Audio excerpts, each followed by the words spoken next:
सभी लोग हाथ जोड़ लीजिए, मंगलाचरण करेंगे, मुखार मंत्र पाठ करेंगे। नमो अरिहंतारम नमो सेतारम नमो आयरियाणम नमो अज्जायाणम नमो लोए सब सौड़म। जय बोलिए देवादिदेव प्रथम तीर्थंकर आदिनाथ भगवान की। 24वें अंतिम तीर्थंकर वर्तमान शासन नायक महावीर भगवान की। इस युग के प्रथमाचार्य श्री चारित्र चक्रवर्ती आचार्य भगवान श्री शांति सागर जी महान मुनिराज की। अनंत अनंत सिद्ध परमेष्ठी भगवानों की। सभी को जय जिनेन्द्र, जय दु जड़ंदु।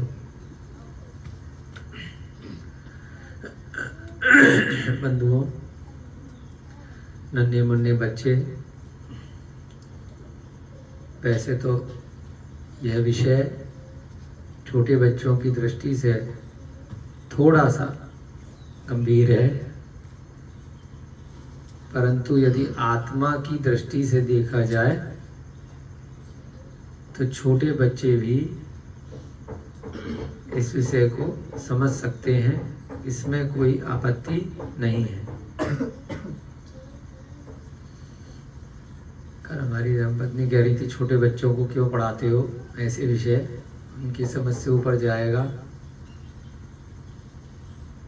उनसे बच्चों की तरह बात करो। तो बच्चों की तरह भी बात करते हैं, इस क्लास के अतिरिक्त झूले, खेल कूद, बालबोध और बाकी जो व्यवहारिक शिक्षा है, कार्टून के माध्यम से, वीडियो के माध्यम से, पेंटिंग के माध्यम से, वो सब भी तो आपका रहता ही है। तो बीच बीच में कुछ ऐसे विषय भी जरूरी है कि अगर कुछ बच्चों का मस्तिष्क थोड़ा सा अगर तेज हुआ समय से पहले, तो वे लोग भी जल्दी सम्यक दर्शन प्राप्त कर सकते हैं। पहले से ही कहीं ना कोई निमित्त पिछले भवों में इन प्रत्येक बच्चों का, बड़ों का और हम सबका अवश्य रहा होगा, तभी मनुष्य गति में हम सबको जन्म मिला है और किसी न किसी रूप में जैन कुल में या तो जन्म लिया है या जिनेन्द्र भगवान की वाणी को हम सुन पा रहे हैं। तो ये जो मेहनत है ये इस भव की नहीं है, ये पिछले भव से है। दिखने में ये बच्चे छोटे जरूर लग रहे हैं कुछ कुछ इसमें, परंतु खाली शरीर छोटा है, आत्मा की कोई उम्र नहीं है। जितनी उम्र इन बच्चों की आत्मा की है, बड़ों की आत्मा की है, हमारी है, तुम्हारी है, उतनी सभी की है। अनादि काल से यह 3 लोक है। उनको शुभम भैया को नहीं बोला था, क्या कह रहे हैं? अभी आ रहा हूं थोड़ी देर से। अच्छा, अनादि काल से यह 3 लोक है, शाश्वत है, वैसे का वैसा है।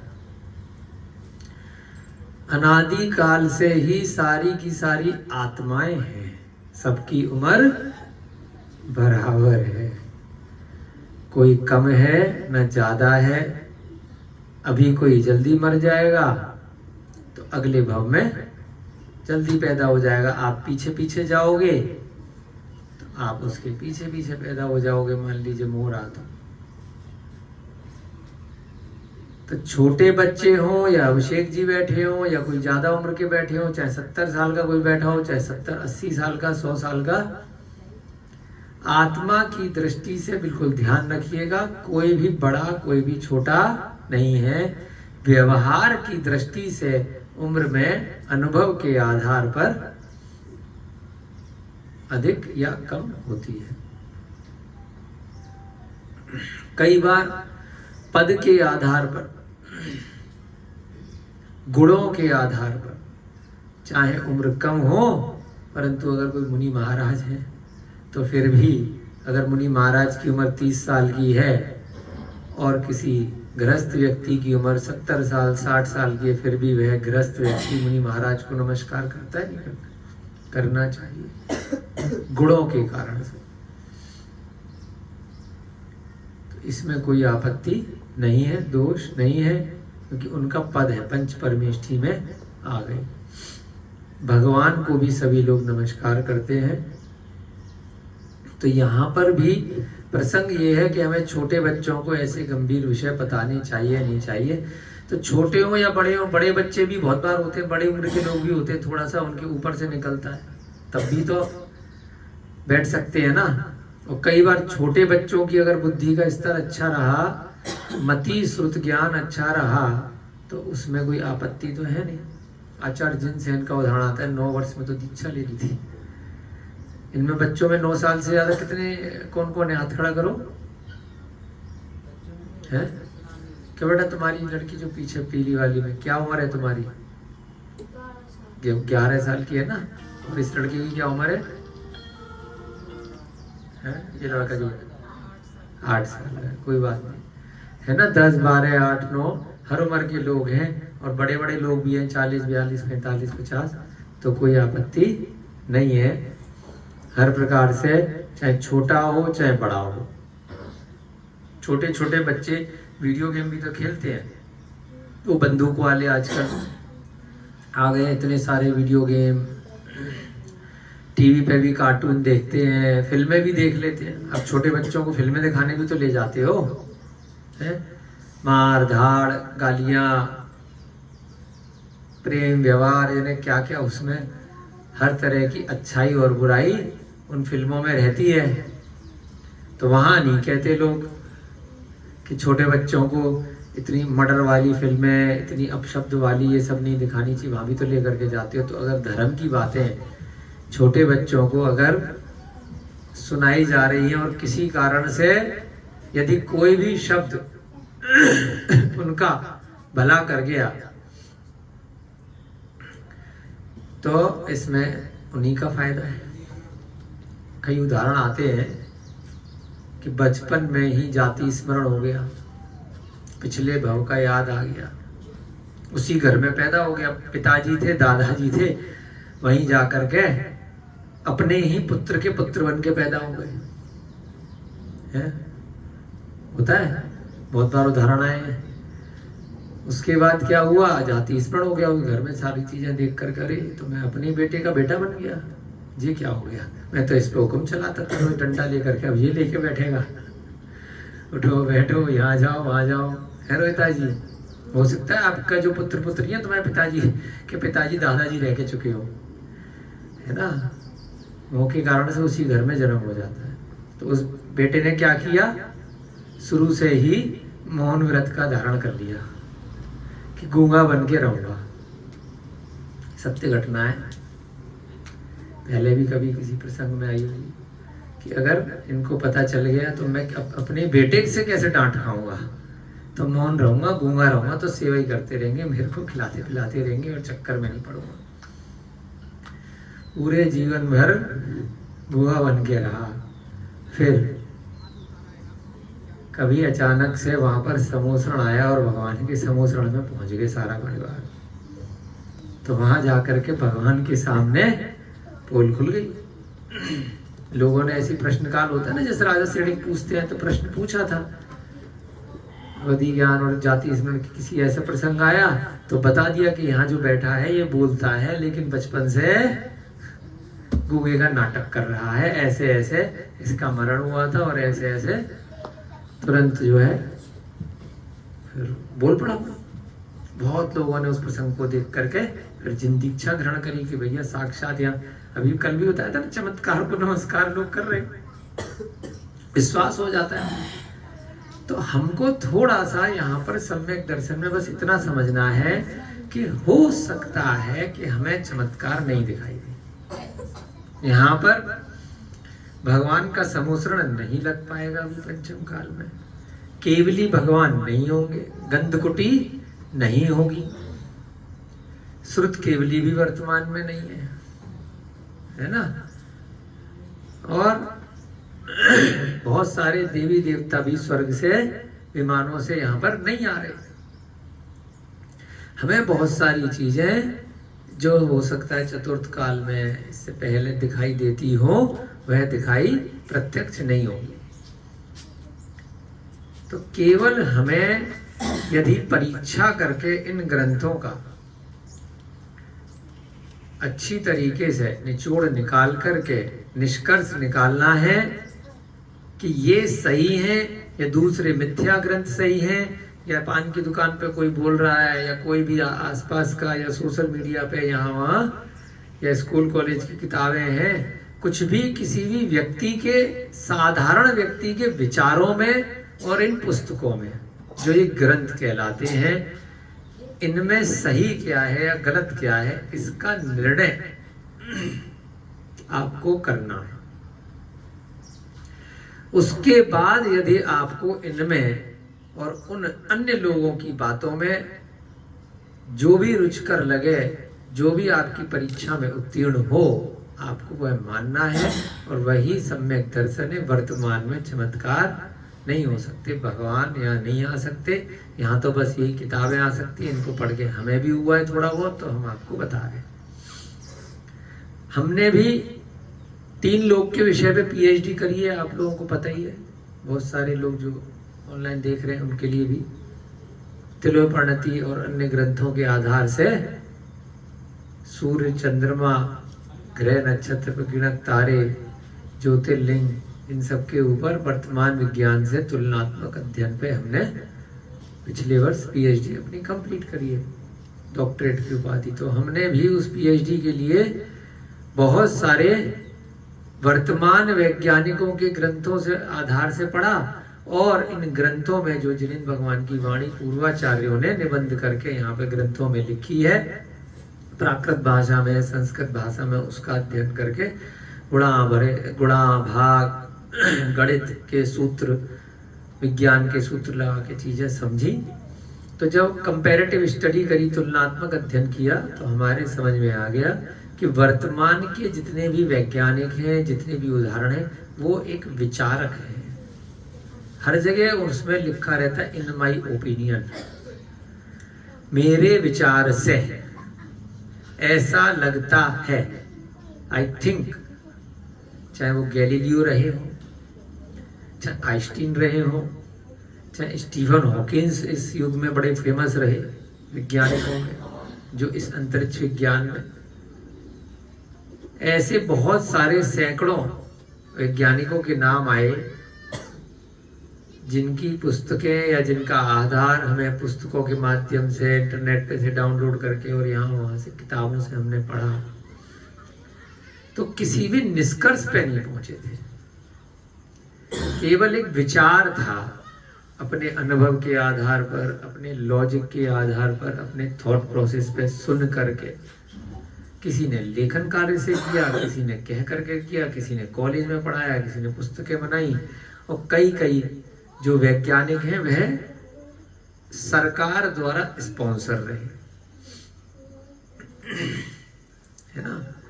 जैसे किसी देश की कोई सरकार है, कोई रसिया की सरकार है, कोई अमेरिका की सरकार है, कोई भारत की सरकार है, तो अब उनके द्वारा अब जो सरकार के लोग हैं वो जो चाहते हैं, उन्होंने किसी को अपॉइंट किया कि भाई इस प्रकार से ये पुस्तक हमें चाहिए और ये हमारा निष्कर्ष चाहिए, ये चीज़ आप लिख करके अच्छे से दे दो, फिर हम इसको स्कूल कॉलेज में चलाएंगे।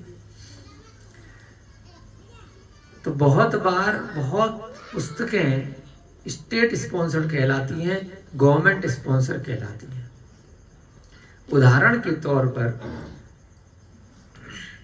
छोटे छोटे बच्चों की भी किताबों में अगर आप देखोगे, वर्तमान में जो मांसाहारी इंडस्ट्री है बहुत बड़ी, वो सरकार को पैसा देती है, लोगों को पैसा देते हैं, तो क्या लिखवा देते हैं कि अंडे में प्रोटीन होता है ना, मीट खाने से आपकी बॉडी बनती है, और दूध पीने से पशुओं का कैल्शियम प्राप्त होता है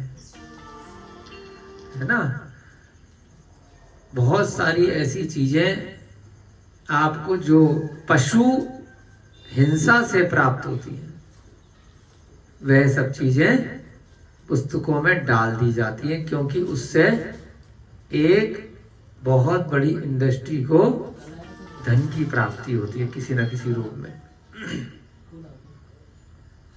तो इस कारण से स्पॉन्सरशिप की तरीके से रिसर्च कराई जाती है, कुछ न कुछ पेमेंट के माध्यम से, कृतकार्यत अनुमोदना में, या कोई और प्रलोभन से, पद की कारण से, उसके अपने पूर्वाग्रह से। पूर्वाग्रह होता है पहले से कोई चीज उसके माइंड में है, किसी राजा के, किसी अधिकारी के, तो उस हिसाब से उन पुस्तकों को लिखवाया जाता है। तो ऐसे ही यह जो सम्यक दर्शन की, जो जिनेन्द्र भगवान के जो ग्रंथ हैं, ये किसी से भी पूर्वाग्रह से ग्रसित नहीं है, ये सत्यवाणी है। बाकी जितनी भी किताबें हैं उनमें कहीं ना कहीं कुछ ना कुछ दोष हो सकता है, कमी हो सकती है, क्योंकि किसी ना किसी का कुछ ना कुछ उसमें फायदा हो सकता है। उपन्यास भी लिखते हैं, नोवेल भी लिखते हैं, या अखबार की स्टोरी भी होती है, टीवी पे भी जो न्यूज़ आती है, लगता है देखने वाले को, सुनने वाले को कि सब कुछ सच है, लेकिन जरूरी नहीं है। बहुत सारी खबरें जो उस टीवी चैनल का जो मालिक है, अगर उसके विरोध में आ रही हैं, वह जिस मत को मानने वाला है, जिस पार्टी का सपोर्टर है, अगर उसके विरोध में आ रही, तो चलवाएगा क्या अभी चैनल पर? कभी नहीं चलवाएगा। अगर किसी अखबार का कोई ओनर है, मालिक है, वह किसी पार्टी को, किसी मंत्री को, किसी नेता को सपोर्ट करता है, तो उसके अखबार में उसके खिलाफ अखबार छपेगी क्या कभी? अपने ही खिलाफ तो कोई अभियान नहीं चलाएगा। हम यहाँ संस्था में बैठे हैं, कोई भी बात ऐसी थोड़ी ना बोलेंगे जो अपने ही खिलाफ हो, आप लोगों के खिलाफ हो, ऐसा होता नहीं है। तो लेकिन यह जो वाणी है, ये जो जिनेन्द्र भगवान की वाणी है, यह जो ग्रंथ है, ये निष्पक्ष कहलाते हैं। इसीलिए इनको बोलते हैं जैन न्याय। न्याय, न्याय माने जजमेंट, निष्पक्ष होता है, उसमें किसी को भी, चाहे इधर वाला पार्टी हो या इधर वाली हो, दोनों को देख करके निर्णय लिया जाता है। इसी को कहते हैं परीक्षा मुख सूत्र। जो ग्रंथ हमने पहले ही बताया था कि परीक्षा करो, दोनों को परखो, और जो सही है और जो गलत है उस पर निर्णय दो। कोई लेन देन नहीं, कोई पैसा लेकर के नहीं देना कि भैया इन्होंने पैसा दिया है तो इसके फेवर में हमें जजमेंट देना, इसने नहीं दिया है तो इसके खिलाफ जाना है, ऐसा चक्कर नहीं होता है। तो इसलिए अपने को ध्यान रखना है। और जिसको भी डाउट लगे, जैसे कुंदलता का यहाँ पे उदाहरण आया है, आगे पढ़ेंगे अभी, तो वह परीक्षा करे। डाउट, एक उसने कहानी सुनाई है, अरहतदास सेठ ने अपने जीवन की घटना सुनाई है। अब यहाँ पे मित्रश्री अपने जीवन की घटना सुना रही है, उसको भी हो सकता है कुंदलता सुन रही होगी, सारी बीवियां वही होंगी ना, पत्नियां। तो सबकी बातें सुने और अपना निर्णय करे, कोई थोपने का काम नहीं है। तो यहाँ पर जो मित्रश्री की घटना चल रही है, उसने एक कनकश्री नाम की स्त्री की घटना यहाँ पर बताई है, और उसकी माता का नाम था बंधुश्री। उनके घर पर कापालिक नाम का एक योगी आता था भिक्षा के लिए, खाने के लिए। कई दिनों तक जब उसे भोजन मिलता रहा, तो उसने उस माता से कहा कि बड़ी अच्छी महिला हो, जो मांगोगे मैं पूरा करूंगा। महिला ने कहा कि मेरी बेटी बड़ी परेशान है, उसका पति उससे बात नहीं करता, आप ऐसा करो, एक जिंदत्ता नाम की मेरी बेटी की सौतन है, यानी कि उसके पति की दूसरी पत्नी, उसको जाकर के मार डालो। तो उसके लिए अब योगी ने सोचा, मिथ्या दृष्टि योगी था, उसने कहा कोई बात नहीं, मैं मार दूंगा, मेरा कोई अहिंसा व्रत तो है नहीं, मैं तो भस्म इत्यादि लगाता हूँ, सब कुछ खाता पीता हूँ, शमशान में जाकर मैंने कहीं से सीखे ये मंत्र सिद्धि मैं कर लूंगा, और बेताली विद्या को उसके ऊपर मारने के लिए भेज दूंगा। चतुर्दशी के दिन शमशान में उसने मंत्र सिद्धिया को सिद्ध कर लिया और बेताली को आज्ञा दी सिद्ध करने के बाद एक मृत शरीर में प्रवेश करा दिया मुर्दा के अंदर, और आज्ञा दी कि जाओ जिनदत्ता को जाकर के आप वध कर दो। जिनदत्ता को मारने के लिए जब वह वैताली विद्या उस मृत शरीर से वहां जिनेंद्र भगवान के मंदिर में जा पहुंचती है, वहां भगवान का ऐसा अतिशय देख करके जो जिनदत्ता के ऊपर मारने के लिए आई थी उसकी 3 बार परिक्रमा दे करके वापस आ जाती है। चतुर्दशी का दिन था, प्रोषद का उपवास उस जिनदत्ता ने वहां पे कर रखा था। तो पहले ही इतना धर्मात्मा थी और ऊपर से उस दिन उपवास भी है, तो उसको कोई ऐसी वैसी फालतू विद्याएं मार नहीं सकती। यहीं पर आपकी परीक्षा है कि आपको निडर बन के रहना है। हो सकता है घबराहट हो, हा उसने किया हो, है ना, परेशान किया हो, परंतु निडर रहना है कि मैं तो सामायिक में हूँ, मैं तो भगवान के जाप में हूँ, मेरा कोई कुछ नहीं बिगाड़ सकता। अगर बोरिया बिस्तर समेट के डर के भागोगे, मंदिर में किस चीज का डर है? अगर सम्यक दृष्टि डर के भागोगे तो इसका मतलब आपका अभी सम्यक दर्शन पक्का नहीं है। डरना नहीं है। कोई भी परिस्थिति आए, कोई भी मारने के लिए आए, निर्णय लेकर के बचाव करो, लेकिन मृत्यु से भी घबराना नहीं है। अगर आप भगवान का अभिषेक कर रहे हो, पूजा अर्चना कर रहे हो, सामायिक की विधि में हो, उस समय ऐसा नहीं है कि सड़क पे जाकर के बीच में खड़े हो गए और मैं तो मरूंगा है ना, हाईवे पे, तो ऐसा खेल नहीं करो, है ना। कहीं अचानक से आपके ऊपर उपसर्ग आ जाए तब आपको डरना नहीं है उससे, ठीक है ना। तो इस प्रकार से जिनदत्ता डरी नहीं, और वह वैताली विद्या, है ना, 1 बार गई, 2 बार गई और 3 बार गई, तीनों बार जिनदत्ता का कुछ नहीं कर पाई। तो वापस आकर के योगी के पास पहुंच गई। अब योगी ने क्या कहा, समझ गया कि भाई मेरी विद्या से भी ज्यादा शक्तिशाली विद्या जिनदत्ता के पास है, जरूर हो सकता है वह गलत नहीं हो। तो उसने या तो अपनी मौत योगी की हो जाती, क्योंकि विद्या आ रही है बार बार घूम फिर करके, किसी ना किसी को तो मारेगी, क्योंकि सिद्ध कर चुका है मारने के लिए। तो फिर लास्ट में उस योगी ने उस विद्या से कहा, वैताली विद्या से, एक काम करो कि जो कनक श्री है, जो बंधु श्री की बेटी, उसकी वजह से इसको मारने के लिए बोला है जिनदत्ता को। जिनदत्ता में और कनक श्री में जो गलत हो, जो दुष्टा हो, उसको जाके मार दो, क्योंकि दुष्ट व्यक्ति आसानी से मर जाएगा। जो सम्यक दृष्टि होगा उससे तो ये विद्या खुद ही फेल हो जाएगी। तदनंतर वह वैताली भयंकर शब्द करती हुई जब घर में आई, तब उसने शरीर शुद्धि की चिंता के लिए उठी हुई कनक श्री को देखा।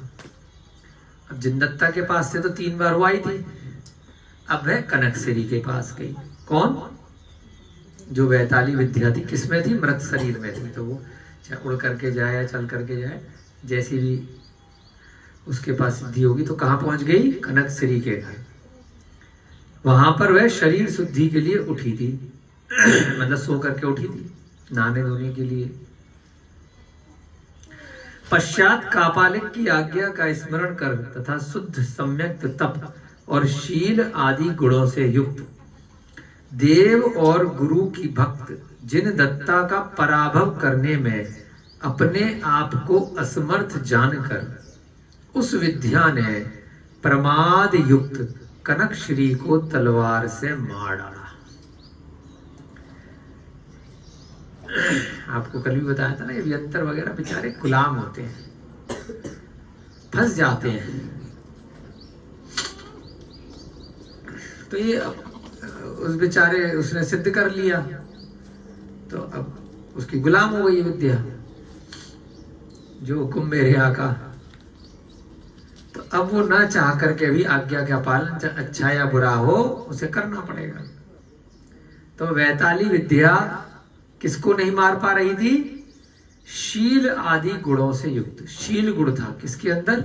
जिनदत्ता के अंदर शील व्रत था। वह अपने पति के अलावा इधर उधर कहीं पर भी मन वचन काय से किसी का भी स्मरण भी नहीं करती थी। शुद्ध सम्यक तप करती थी। सम्यक दर्शन के साथ में जो सिद्धांत बताए गए हैं उनका निरतिचार पालन करती थी। श्रावक के व्रतों को पालन करती थी। प्रोषद पर भी उपवास कर रही है तो इसका मतलब रात्रि भोजन भी नहीं करती होगी। पंचदंबर फल का सेवन भी नहीं करती होगी।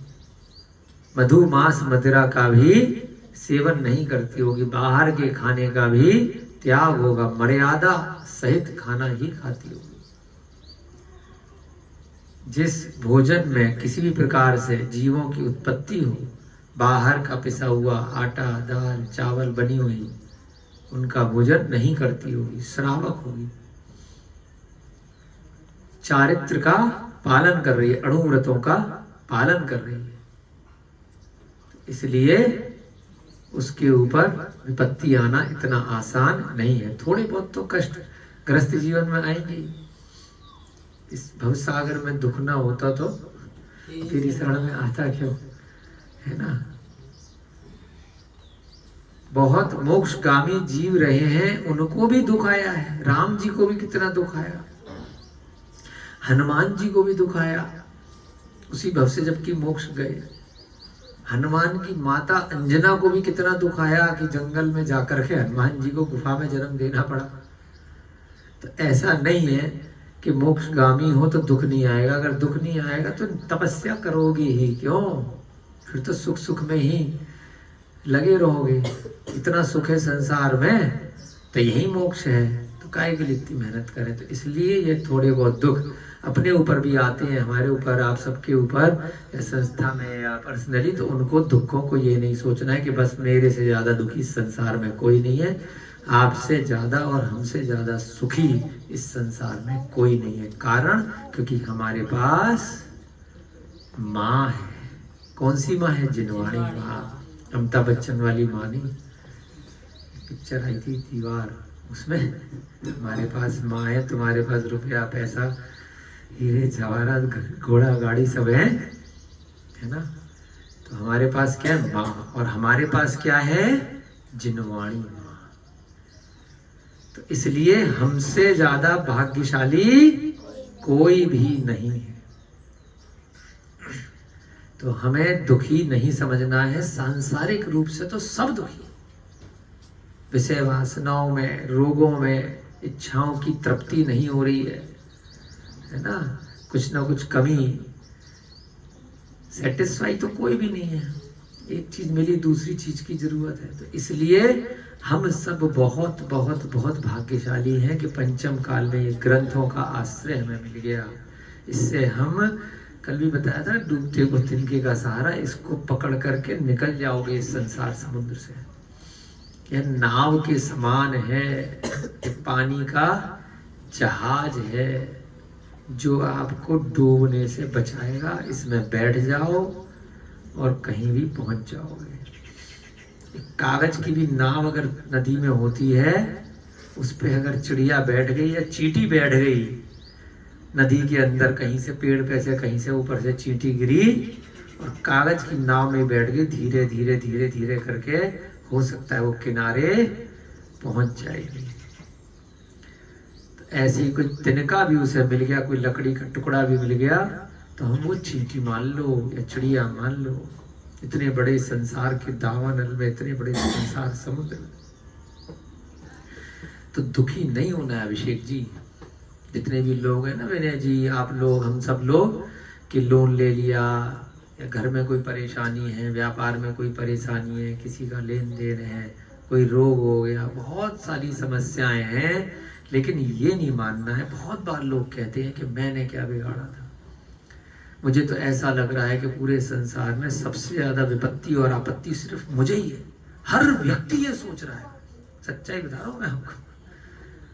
जब तक ये नहीं पढ़ा था तो हमें भी लगता था कि मेरे से ज्यादा दुखी शायद ही कोई पूरे संसार में होगा।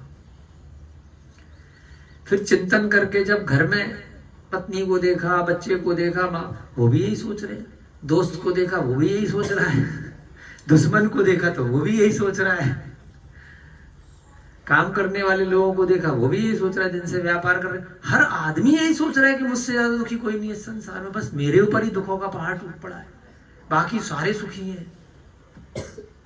हर व्यक्ति की दृष्टि से यही है कि मैं दुखी हूं और सारा संसार सुखी है, बस सारा संसार मेरे ऊपर दुख देने के लिए बैठा हुआ है। सच्चाई बता रहे हैं। हर व्यक्ति, विजय सोचेगा कि मुझसे ज्यादा दुखी कोई नहीं है, ये सोचेगी मुझसे ज्यादा दुखी कोई नहीं है, बच्चे सोचेंगे कि मेरे से ज्यादा दुखी कोई नहीं है, मुझे सब मार रहे, सब पेल रहे, ठोक बजा के चले जाते हैं जो आता है? तो यह सम्यक दर्शन है कि सब दुखी है, कोई भी सुखी नहीं है, एकमात्र सिद्ध परमेष्ठी सुखी हैं, या जो उस मार्ग पर जा रहे हैं, सम्यक दृष्टि जीव ही सुखी है। उसको भी बीच बीच में थोड़ा बहुत दुख आता है, लेकिन वह समता भाव से उस समय को निकाल लेता है। उसी को बोलते हैं साता वेदनीय कर्म और असाता वेदनीय कर्म। वेदनीय कर्म के दो भेद होते हैं। सबको वेदना होती है, सबको किसी न किसी रूप में, मानसिक या शारीरिक या अन्य प्रकार।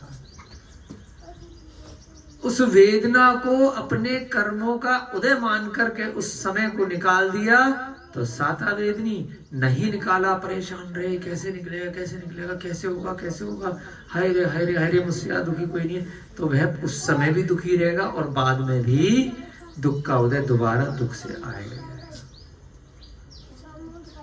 तो इसलिए हम लोगों को यहाँ पर क्या सीखना है कि जो वैताली विद्या है उसने जाकर के क्या किया कि कनक श्री का खेल कर दिया। तलवार लेकर के वे वैताली विद्या शब्द करती गई और कनक श्री को मार दिया। उसका क्या दोष था? झूठ बोला था, टाइम पास, ये कहते ना मजाक कर रहा था। कल संकल्प भैया जी आए कि कोई आने वाला, डरा रहे थे इसको, हमने तुरंत भेजा क्या फालतू, मजाक नहीं करना, क्योंकि मजाक में भी अगर दूसरे व्यक्ति ने सही मान लिया। अब इसने क्या किया था, कनकश्री ने अपनी माता से मजाक किया था, ऐसी एंटरटेनमेंट के लिए, अच्छा खासा अपने पति के साथ रह रही है, मस्त रह रही है, सेठानी है, खा पी रही है, खूब घूम फिर रही है, खूब शॉपिंग कर रही है, खूब मेकअप कर रही है, मजाक करा, टाइम पास। मजाक में उसकी माता ने सीरियस ले लिया, सीरियस ले लिया तो मारने भेज दिया जिसके लिए मजाक किया कि वो मुझे तंग करती है।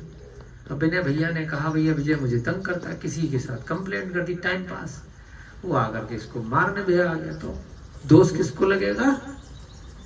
मारने वाले को तो लगेगा ही लगेगा कि उसने अपना निष्पक्ष निर्णय नहीं लिया, जांच पड़ताल नहीं करी और हिंसा आदि के कार्य में लगा रहा। लेकिन सबसे ज्यादा दोष किसे लगेगा विनय भैया? जिसने झूठ बोला, हंसी मजाक में, एंटरटेनमेंट में। क्यों बोला? क्योंकि वर्तमान परिप्रेक्ष्य में सब ऐसा करते हैं, फिल्मों में दिखाते हैं, हाँ ही है ना, अपन को अच्छा लगता है कि इसने इसके साथ मजाक किया, उस समय देखने में अपने को अच्छा लग रहा है तो अपन भी वही काम करने लग जाते हैं कि ये तो एंटरटेनमेंट है, बाद में बोल देंगे अप्रैल फूल बनाया, बेवकूफ बनाया है। लेकिन गलती तो गलती है, तो इसलिए जान से हाथ धोना पड़ गया। खून से लिप्त शरीर को काट दिया, मार दिया तो क्या हो गया? खूनम खून निकल गया। कल भी बताया था ना कि जो वैक्रियक शरीर होता है नारकी के और देवों के, उनका अकाल मरण नहीं होता। मनुष्यों के और जो पशु पक्षी हैं, जो ये कीड़े मकोड़े तिरंज इत्यादि जितने भी हैं, इन सब का अकाल मरण हो जाता है ना। आप सोचो कि भाई जितनी आयु थी उतनी आयु है, लेकिन बीच में ही अगर मार दोगे या एक्सीडेंट हो जाएगा, रोग हो जाएगा तो मर जाएगा। धीरे धीरे करके जन्म होगा, जवानी आएगी, बुढ़ापा आएगा, फिर मरण होगा।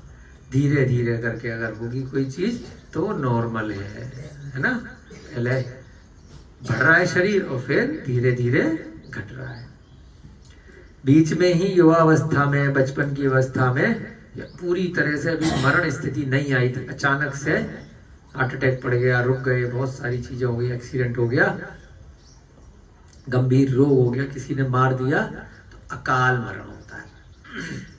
अब मटका है, हमारे ताऊ जी बनाते हैं, पुराना हो गया, यूज हो गया बहुत दिनों तक, धीरे धीरे करके वो कच्चा हो गया, जब बेकार हो गया बहुत सालों प्रयोग के बाद तो बेकार हो गया, तो नॉर्मल है। अब भरा हुआ मटका फेंक दिया तो टूट जाएगा आयु पूरी होने से पहले ही। तो ऐसे ही शरीर ऊपर से आत्महत्या कर ली, 10वीं मंजिल से कूद गए तो अकाल मरण हो जाएगा। तो उसके बाद आत्मा भटकती नहीं है। ये भी बहुत प्रसंग आता है कि जिसका अकाल मरण हो गया, जल्दी मर गया, मर्डर हो गया, भूत बन के रहेगा। रोहिता जी भूत नहीं बनोगे, चिंता ना करो। कब बनोगे भूत प्रेत वगैरह? जब तप करोगे मिथ्या दर्शन के साथ। आत्महत्या करोगे तो भूत तो बहुत दूर की बात है, डायरेक्ट नरक में एंट्री है, कंफर्म टिकट है। कहाँ का? नरक का।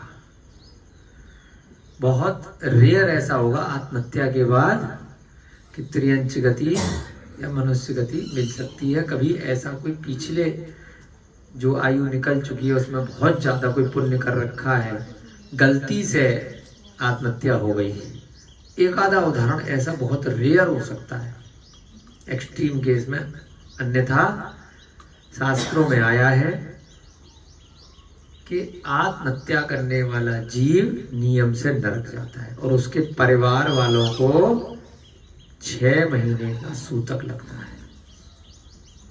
6 महीने का। कारण कि परिवार वाले बचा नहीं पाए, उन्होंने ऐसा उसके चारों तरफ माहौल इकट्ठा किया। अभी पिछले हफ्ते कुछ बोल रहा था ना, आत्महत्या कर लूंगी, तो अच्छे शब्द नहीं है ना। आपके परिवार में अगर कोई बोलता है और अगर सच में कर लेता है तो परिवार के सब लोग 6 महीने तक मंदिर नहीं जा सकते हैं, कोई धार्मिक कार्य नहीं कर सकते। और जिसने आत्महत्या करी वह तो जाएगा ही जाएगा नरक। सागरों की मिनिमम आयु है, 10,000 वर्ष से प्रारंभ है और 33 सागर तक की आयु नरकों में रहती है। समझ रहे हो ना भैया? तो कितनी भी बड़ी विपत्ति आ जाए, सोच रहे हो कि इस वाले कष्ट से मुक्ति हो जाएगी, लोगों का पैसा देना है, कोई बात हो गई, पति ने कुछ बोल दिया, बच्चों ने कुछ बोल दिया, अड़ोसी पड़ोसी ने कुछ बोल दिया, कोई घटना ऐसी आपके साथ हो गई कि गए और फांसी के फंदे पे लटक गए और छत से कूद गए, तो जिसके निमित्त से हुए वो तो बहुत बाद की बात है, उसको कुछ होगा नहीं होगा वो तो बाद में देखा जाएगा। परंतु जिसने ये स्टेप लिया है उसने तो अपना, यहाँ तो यार 2-4 साल दुख रहते, 2-4 घंटे 2-4 दिन, वहां तो मिनिमम टिकट कटा ली 10,000 वर्ष और 33 सागर काउंट नहीं कर सकते कितना होता है ना, बहुत ज्यादा है। 3रे 4थे नरक में भी जा सकते हो, 7वें नरक में वज्र सब नारा सेनन वाले जाते हैं, तो अभी ले नहीं जाओ, लेकिन नरक में एक बार गए। और यहाँ पर आप ऐसे तुलना करो कि आपकी आयु अभिषेक जी चींटी की आयु, थोड़ी देर के लिए सोचो मैं चींटी हूं, तो चींटी क्या मनुष्य की आयु को गिन सकती है? मर जाएगी 2-3 दिन में, 1-2 दिन में, है ना। उसने देखा ये आदमी है बहुत बड़ा है, तो जिस प्रकार से वो चींटी मनुष्य की आयु असंख्य करोड़ों अरबों चींटियां पैदा होकर मर जाएंगी, तो उतनी आयु है जी इसकी। ऐसे ही आप समझ लो कि हम स्वर्गों के देवों की तुलना में या नारकियों की तुलना में चींटी है, इसलिए असंख्यात वर्ष। सागर बहुत बड़ा होता है। कल्पना के लिए तरीके बताए हैं कि 100 योजन का गड्ढा किया, 100 योजन लंबा, 100 योजन चौड़ा, 100 योजन गहरा, उसमें भोग भूमि के जो मेढ़े हैं उनके इतने छोटे छोटे टुकड़े किए कि दोबारा टुकड़ा ना हो, और ठसाठस भर दिया और चक्रवर्ती की सेना उस पे से निकल गई, बिल्कुल ठोस कर दिया।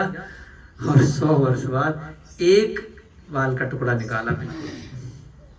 तो जब वह गड्ढा खाली होगा तो एक अद्धा पल्ले होगा, और उसमें असंख्यात वर्षों के गुणा करेंगे तब पल्ले आएगा।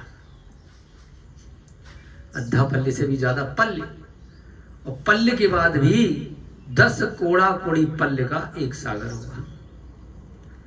1 करोड़ 10 के आगे करोड़ गुणा करोड़, 14-15 जीरो लगाने के बाद फिर एक सागर बनेगा। तो इतनी आयु तो पहले नरक में है।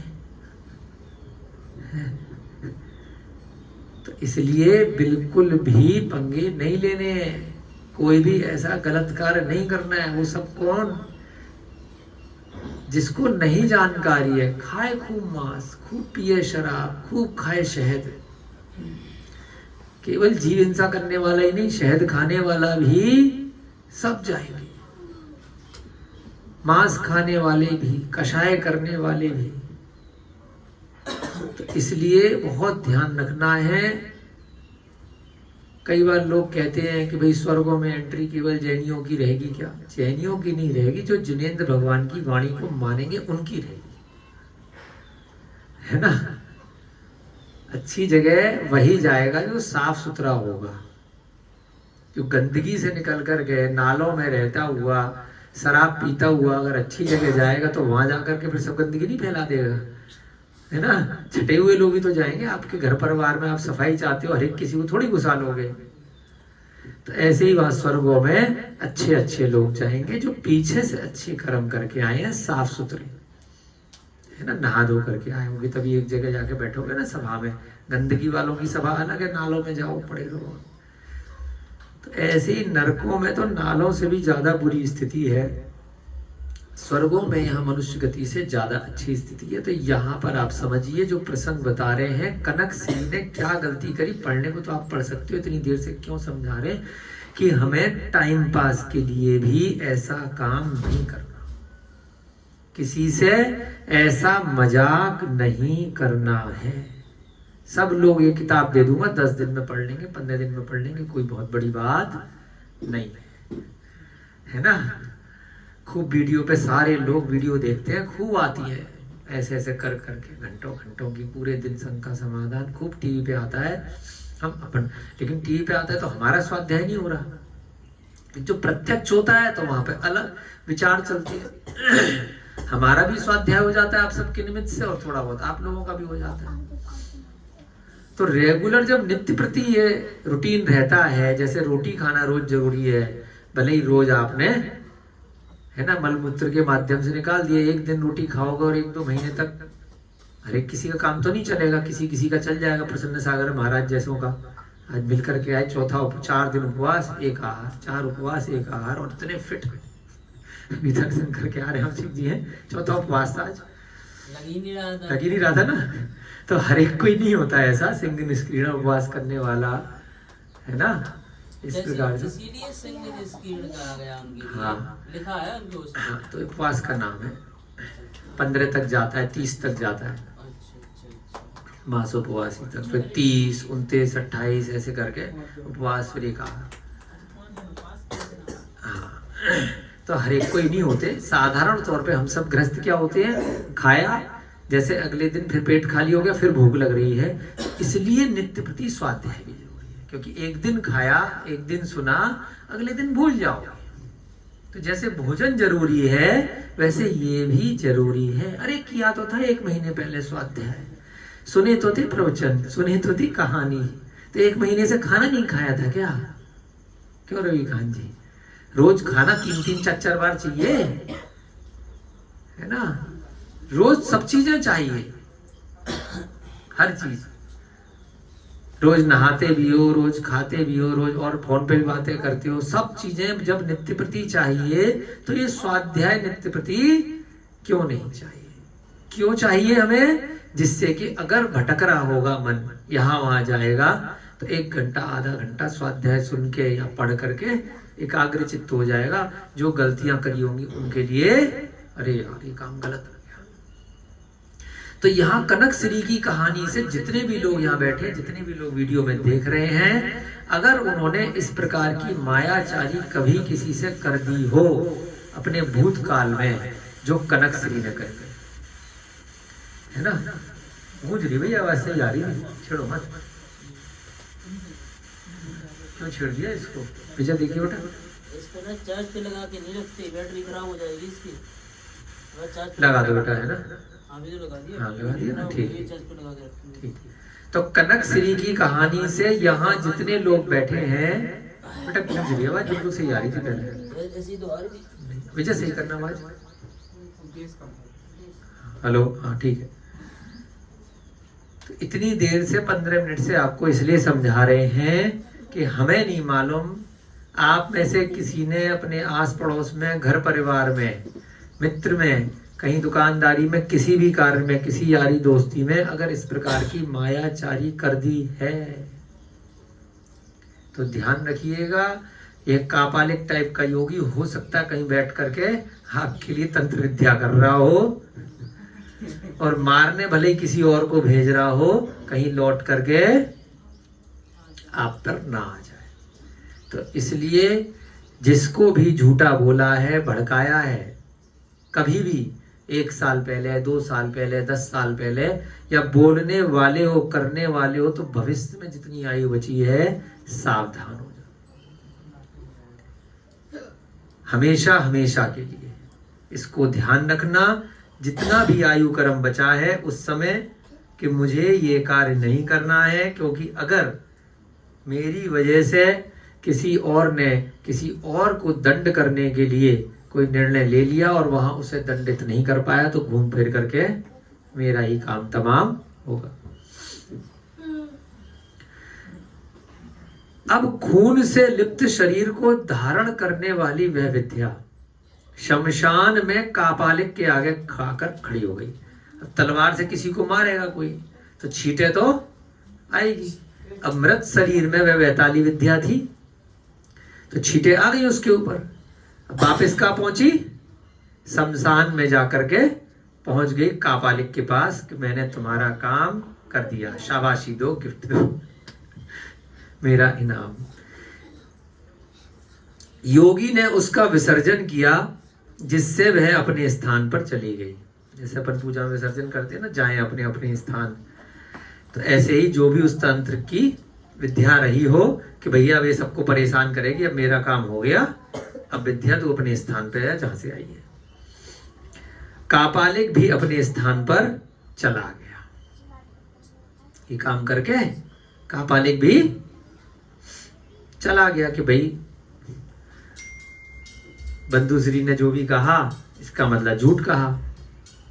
ठीक है, होनहार का कोई उल्लंघन नहीं कर सकता।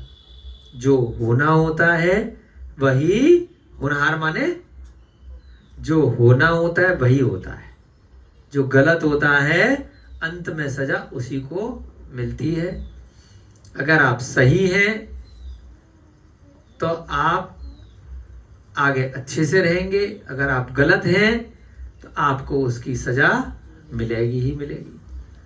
भाव भी देखा जाएगा कि हो सकता है आपसे गलती कोई हो गई हो परंतु भाव आपके अच्छे थे, किसी को बचाने के थे, कोई अच्छा कार्य करने के थे, परंतु सांसारिक परिवेश में आपसे गलती हो गई, आपने उसके लिए क्षमा याचना ले ली, मन वचन काय से, कृत कार्य तन्मोदना से तो माफी मिल भी जाएगी। फिर यहाँ पर एक उदाहरण दिया है ग्रंथकार ने, जिनके गर्भ में आने के 6 माह पहले से इंद्र किंकर के समान हाथ जोड़े फिरता था, जो स्वयं सृष्टि के सृष्टा थे और जिनका पुत्र भरत निधियों का स्वामी था, वे भगवान ऋषभ देव भी क्षुतातुर होकर लगातार 6 माह तक पृथ्वी पर भ्रमण करते रहे। कल भी हमने ये वाली बात बताई थी, यहाँ आ भी गई। सो ठीक ही है, क्योंकि दुष्ट विधि दुर्दैव की चेष्टा का उल्लंघन इस जगत में कोई नहीं कर सकता। क्या सुना? भगवान ऋषभ देव इस युग के, इस अवसर्पणी काल के प्रथम तीर्थंकर थे। युग दृष्टा उनको बोलते हैं। सृष्टि के सृष्टा। बहुत सारे लोग उनको आदि ब्रह्मा भी बोल देते हैं कि पहले तीर्थंकर रहे। भरत चक्रवर्ती के पिता थे, जिन भरत के नाम पर हमारे देश का नाम भारत वर्ष है। बाहुबली के भी पिता थे, ब्राह्मी और सुंदरी के भी पिता थे। भरत इत्यादि 100 भाई, वो सब उनके पुत्र थे, सारे की सारे मोक्ष गए, है ना। तो इन सब के पिता भी 6 माह तक क्या रहे, क्षुधा से आतुर होकर पृथ्वी पर भ्रमण करते रहे। क्षुधा उनको नहीं थी, कथनचित आता है, क्योंकि तीर्थंकरों को भूख नहीं लगती है, लेकिन उनका पिछले भव का कोई पाप कर्म का उदय था, जिसके कारण से 6 माह तक वे भी आहार प्राप्त नहीं कर पाए। फिर राजा श्रेयांश ने पहली बार उनको आहार दिया, जो तिथि कल बताई थी, अक्षय तृतीया के नाम से प्रसिद्ध हो गई।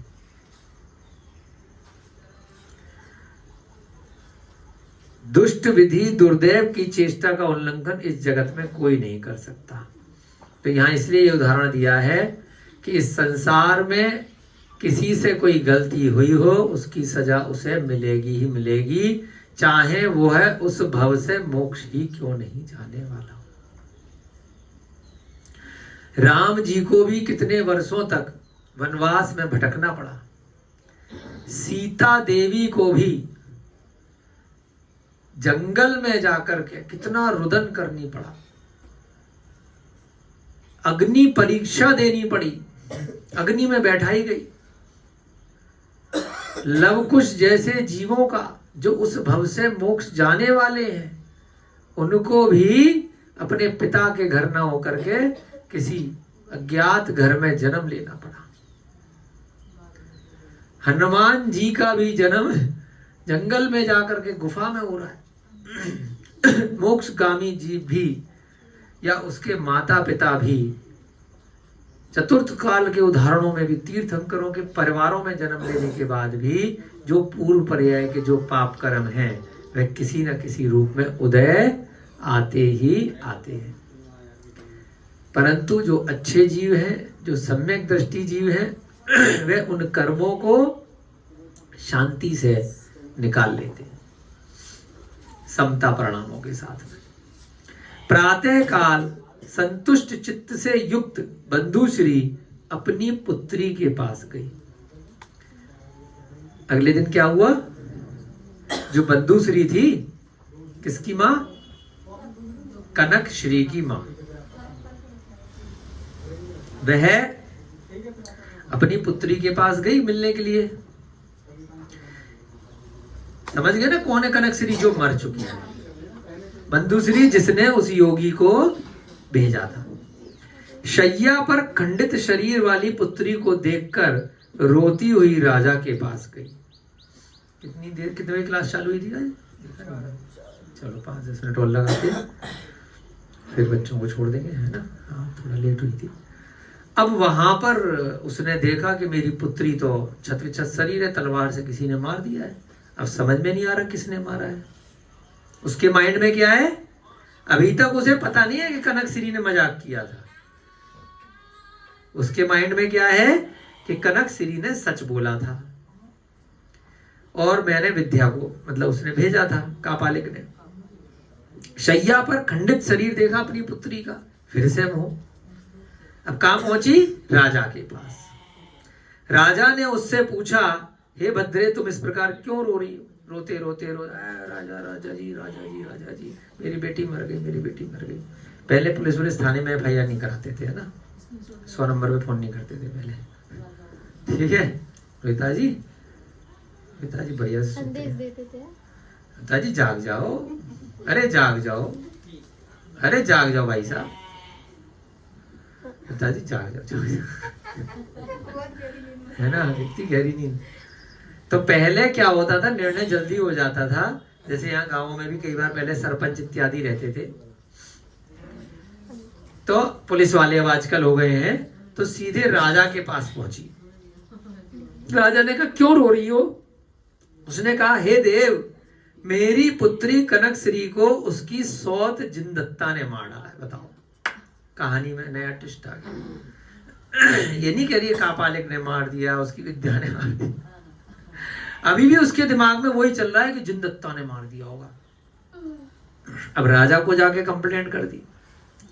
यह बात सुनकर राजा ने कुपित होकर दंपत्ति को पकड़ने और घर की रक्षा करने के लिए सैनिक भेज दिए। ये कौन सुना रहा है कथा? मित्रश्री सुना रही है अरहत दास को कि मेरा सम्यक दर्शन पक्का कैसे हुआ। पहले तो व्यंतर जो बेताली विद्या है वो हार गई उस जिनदत्ता से। अब उस राजा तो उससे भी छोटा है, वो तो मनुष्य है, वो क्या कर लेगा? उसके सैनिक कुछ भी नहीं कर सकते जब बेताली विद्या हार गई। लेकिन फिर भी अब वो, उसको तो पता ही नहीं था उसकी मां को, बंधुश्री को। तो राजा ने कहा अच्छा मेरे राज्य में ऐसा हो रहा है, जाओ जाकर के पकड़ ले आओ। तो दंपत्ति माने हस्बैंड वाइफ दोनों, जिनदत्ता और उसका जो पति है वृषभदास, उन दोनों को पकड़ करके ले आओ। सैनिक भेज दिए, परंतु वे सभी भी सैनिक पुण्य देवी के द्वारा कीले। उसको कुछ करना ही नहीं है, कोई उसके पास जादू टोना नहीं है जिनदत्ता के पास में। अपने आप से जैसी वहां सैनिक पकड़ने के लिए गए, उसके तप के प्रभाव से वहां जो भी देवी देवता उस मंदिर के रक्षक रहे, क्षेत्रपाल रहते हैं ना जो मंदिर के देवी देवता रहते हैं, तो उन्होंने क्या किया, उन सैनिकों को कीलित कर दिया। कहते हैं ना वहीं की वहीं खड़े रह गए, ऐसी खंबे की तरह जैसे रूप में थे। मंदिर जाने वाली स्त्री पुरुषों से यह वृतांत सुनकर जिनदत्ता ने कहा कि उपार्जित कर्म किसी के द्वारा नहीं लागे जा सकते। बाद में जब उसने अपना सामयिक वगैरह ध्यान व्यान पूरा किया तो लोगों ने कहा कि ऐसे ऐसे कुछ लोग यहाँ पे मनुष्य रूप में खंबे बन के खड़े हैं, पत्थर बन के। तो जिनदत्ता ने कहा कि जरूर इन्होंने कोई गलत कार्य किया होगा, इनका कोई उपार्जित कर्म है ना। जिस देश में, जिस काल में, जिस मुहूर्त में और जिस दिन में जो हानि वृद्धि यश तथा लाभ लिखा है वे अन्यथा नहीं होता। ज्ञानी है, स्वाध्याय करती है, तो उसने कहा कि जहां जैसा लिखा है वैसा होगा। जिस देश में, जैसे कोरोना आना था, आया, चाहे नकली था, मनुष्यों द्वारा बनाया गया था या नहीं था, वो बाद की बात है, लेकिन आया, लोग परेशान हुए, लोग मरे। चाहे फर्जी था, है ना, चाहे कोई बीमारी आई, कोई रोग आया, तो जहां जिस देश में आना है वह आएगा। जिस काल में, जिस मुहूर्त में और जिस दिन जो घटना होनी है, जो हानि लाभ वृद्धि, जो प्रॉफिट आपको होना है वो होगा, जो नहीं होना है वो नहीं होगा। कितनी कोशिश कर लो, व्यापार में कोई ग्राहक कितनी कोशिश कर लो, जो आना है आएगा, नहीं आना नहीं आएगा, पुण्य बढ़ाओ। जो लिखा है लाभ वह होगा, अन्यथा नहीं होगा। कायोत्सर्ग को पूरा करके, वो ध्यान में थी ना, अपना कायोत्सर्ग कर रही थी, वह विचार करने लगी कि अहो यह कलंक मेरे लिए ही आया है, पूर्व भव में जो किया वह अन्यथा नहीं हो सकता। वो कह रही है कि मेरे नाम पे तो कलंक लग गया। जब उसे लोगों ने बताया कि तुझे पकड़ने के लिए आए थे, तो वो क्या सोच रही है, वो कल बताया था ना जैसे डायन का हो जाता है कि वो कलंक लग जाता है, कि वो कोई महिला होगी, उसके सामने मान लीजिए कोई घटना हो गई गांव में किसी के साथ, शहर में कहीं, तो गांव वालों ने कह दिया इसके पास शक्ति है, डायन है, इसको मार डालो। तो ऐसे ही एक कलंक लग गया अब जिनदत्ता पे कि जो जाता है वो उसे मार देती है या कीलित कर देती है। तो अब जिनदत्ता अपने लिए सोच रही है कि फालतू का मैंने तो कुछ किया धरा नहीं, और मेरे नाम पे कलंक लग गया है। ऐसा विचार कर उसने उपसर्ग दूर करने के लिए शासन देवी के निमित्त फिर से कायोत्सर्ग किया। अब वो क्या सोच रही है कि ये तो मेरे ऊपर भी उपसर्ग है कि बार बार मुझे कोई ना कोई मारने के लिए अब भेजेगा, तो मेरे लिए सही नहीं है। तो उसने वहां पर जो शासन देवी रहती हैं, जिन्हें भगवान की यक्ष यक्षिणी, उनके लिए जानने के लिए कि क्या घटना है, फिर से उसने भगवान का ध्यान किया, कायोत्सर्ग किया। दोनों प्रकार का संन्यास लेकर वह मंदिर में खड़ी हो गई। अब उसने उपसर्ग के दूर होने तक संन्यास धारण कर लिया। उसके कायोत्सर्ग से आकृष्ट होकर शासन देवी ने कहा कि हे बेटी, तुम स्थिर रहो, तुम्हारा उपसर्ग विलीन हो जाएगा और श्री जैन धर्म की प्रभावना होगी। ऐसा मानकर तुम धर्म ध्यान में तत्पर रहती हुई स्थिर रहो। ऐसा कहकर शासन देवी चली गई। शासन देवी आई, अभी अपने के पास नहीं आती है, लेकिन अपने को सम्यक दर्शन के साथ क्या मानना है, कभी ऐसा प्रसंग आ गया तो आप अगर सच्चे ध्यान में रहोगे तो आपको कोई ना कोई ऐसा आह्वान होगा। तो शासन देवी ने आके उसे संदेश दिया कि बेटा तुम चिंता नहीं करो, तुम्हारा उपसर्ग दूर हो जाएगा। और वह देवी चली गई।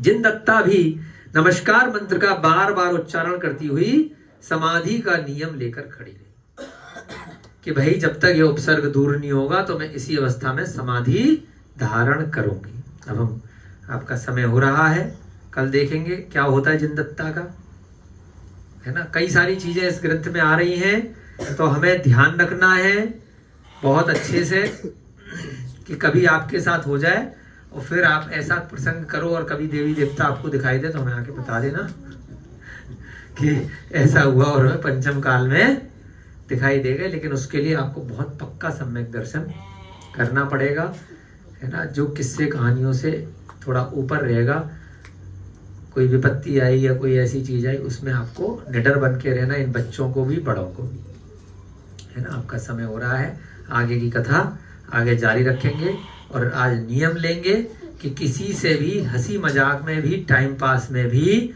हमें छल कपट नहीं करना है, हमें किसी को भी भड़काना नहीं है कि बाद में अपने को ही उसका परिणाम भुगतना पड़ सकता है। जय बोली महावीर भगवान की।